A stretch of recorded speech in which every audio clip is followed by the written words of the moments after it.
Hi everyone. Today I just wanted to share with you how you can use one of the tools in Magic School to evaluate the expectations that you're giving students for certain assignments. The tool we're going to use is called exemplar and non-exemplar. And in general, what this tool does is it creates two samples of student work, one that meets all the requirements and one that doesn't. And this can be helpful for students just to give them a sample of kind of what they're aiming for with certain assignments. But the way I've been using it is to make sure that the expectations I've laid out for an assignment are going to guide students to what I actually want them to create. So the way this works is you select the grade level, you can add the file of the assignment prompt, whatever directions you're giving students. You don't have to copy and paste it into the prompt there. You can upload a PDF or something from Drive. So I'm going to upload the assignments for our personal narrative.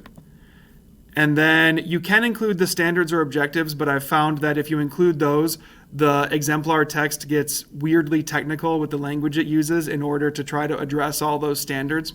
So it's probably better to just skip those because the standards and objectives are probably built into your rubric anyway. And then you can add the rubric or whatever criteria for success you have given students. So I'm going to add our rubric for the personal narrative.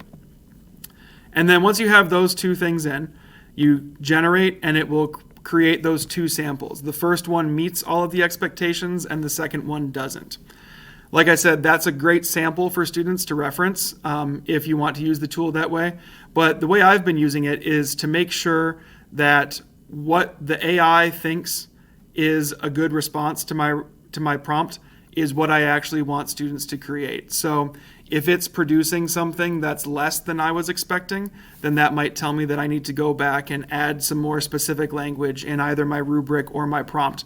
Or if it's making something that's more complicated than I'm really intending the students to do, I might have to go back and remove some things from the rubric. So this is just a good way to see if I give AI all of the criteria that I've given my students for success, what does that actually look like, and does it match what I want my students to produce?